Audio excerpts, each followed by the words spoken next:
Before today's update, I want to remind anyone who tests positive for COVID-19 that it is important to call your family doctor once you receive your results. In addition to being well-versed in COVID-19, your family physician is most familiar with your health. They are in the best position to provide medical support and follow-up after a diagnosis. They can and will help to look after you to the best of their abilities. There are options for virtual appointments, so your doctor can support you without you needing to go in person. Of course, if you have a life-threatening or emergency situation, please don't hesitate to call 911 for immediate assistance. Be sure to let the operator know that you've tested positive for COVID-19 so the appropriate precautions can be taken while providing medical care. With the calendar flipping to December today, I know many people across the province are starting to plan for the holiday season. For many of us, this upcoming season is about socializing and spending time together. December is when we typically spend time with family, friends, and colleagues. Potluck lunches at work, school performances for kids, gatherings in friends' homes, and big family dinners. It's been a long, hard year, and I know how important these holidays are to Albertans. But in a year that is anything but typical, how we celebrate won't be typical either.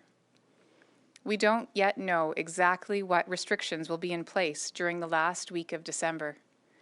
Cabinet will make those decisions later on this month. However, in the past we have seen holiday gatherings lead to increases in cases and outbreaks as one case spreads to many. For example, Thanksgiving gatherings were an accelerator of spread, and the impact is still being felt. The bottom line is that it only takes one person to start an outbreak. The higher the rate of community transmission, the more risky these gatherings can be, and our transmission is higher than ever before. I know it is challenging to make plans as we wait to see what effect the measures announced last week will have and what will come next. Right now, though, I am encouraging Albertans to begin preparing for a much different holiday season and to start thinking of creative ways to celebrate safely. This is not going to be the year for in-person office parties. This is not going to be the year for open houses or large dinners with friends and extended family. If you are making holiday plans, it is best to assume that you will still be limiting contact with anyone outside your household as much as possible, and that any larger get-togethers will likely need to be virtual. This will be the year for getting together remotely or having small outdoor activities where everyone can keep their distance. Celebrating virtually or with members of your own household pose the lowest risk for spread. Although this is hard, there are some silver linings to trying out non-traditional ways of coming together.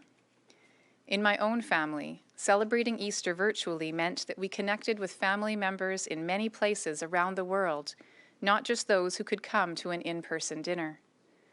Of course, the options we will have for the upcoming holidays depend on what we all do right now. The actions we take now and over the coming weeks will determine how the virus is spreading when the holidays arrive. We all have the power to collectively bend the curve, and it will take all of us to do so.